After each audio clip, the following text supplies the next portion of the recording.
નમસ્કાર. જમીનની લે-વેચની વાત આવે ને એટલે એક શબ્દ વારે વારે કાને પડે, કાચી નોંધ. પણ આ છે શું ખરેખર? અને કેમ આટલી બધી અગત્યની છે? ચાલો આજે આખી વાતને એકદમ સરળ ભાષામાં સમજીએ. તો સીધો સવાલ એ જ છે, આ કાચી નોંધ એટલે શું? જુઓ, આનો જવાબ સમજવો બહુ જ જરૂરી છે. પછી ભલે કોઈ જમીનના માલિક હોય કે જમીન ખરીદવાના હોય, કેમ કે આનો સીધો સંબંધ મિલકતના કાયદેસરના હક સાથે છે.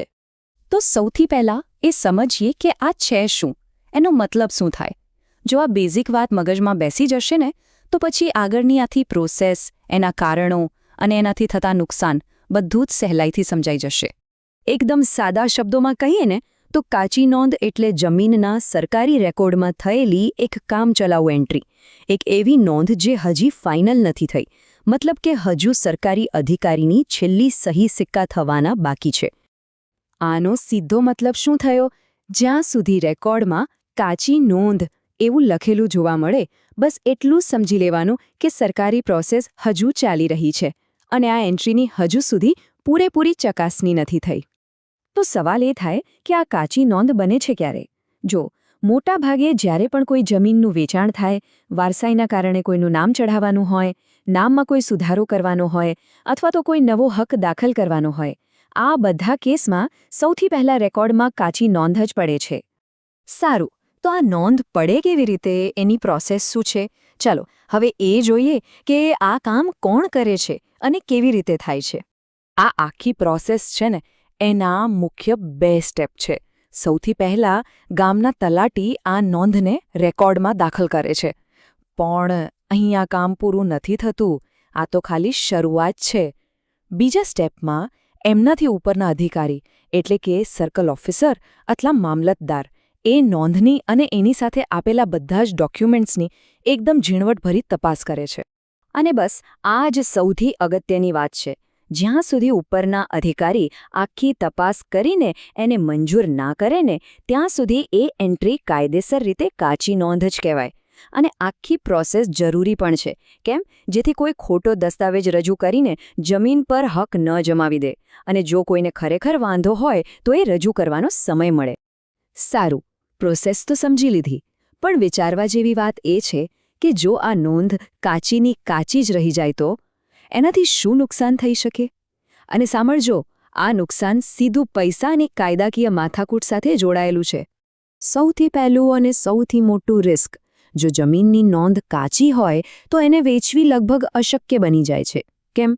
કારણ કે ખરીદનારના નામે માલિકીનો પાકો હક ટ્રાન્સફર જ ન થઈ શકે અને કોઈ પાકા હક વગર જમીન લેવા તૈયાર કેમ થાય? બીજું મોટું જોખમ છે પૈસાનું. કોઈ પણ બેંક કાચી નોંધવાળી જમીન પર લોન નહીં આપે. સિમ્પલ, કારણ કે બેંક માટે માલિકી હજુ પાક્કી નથી થઈ. એટલે પરિસ્થિતિ એવી થાય કે જમીન પોતાની હોવા છતાં જરૂર પડે ત્યારે એના પર પૈસા ઉપાડી શકાતા નથી. અને આ બધી વાતનો સાર શું નીકળ્યો? એક લીટીમાં કહીએ તો, જ્યાં સુધી નોંધ કાચી છે ત્યાં સુધી જમીન પર પૂરેપૂરો કાયદેસરનો હક મળતો જ નથી.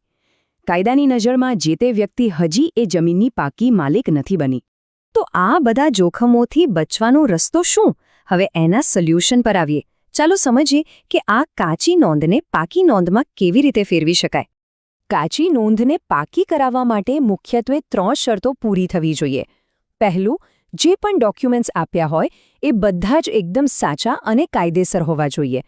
બીજું, એ નોંધ સામે કોઈ બીજાએ વાંધો વચકો ઉઠાવેલો ન હોવો જોઈએ.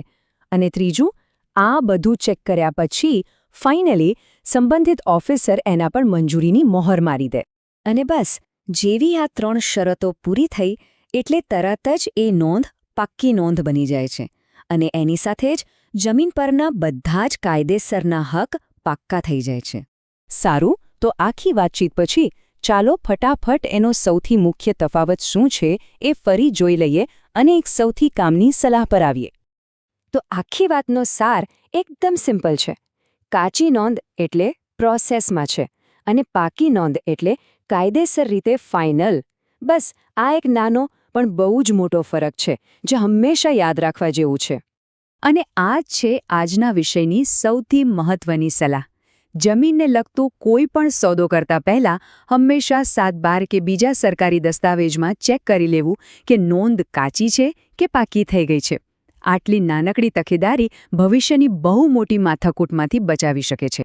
આટલી માહિતી પછી એક સવાલ ચોક્કસ મનમાં આવે.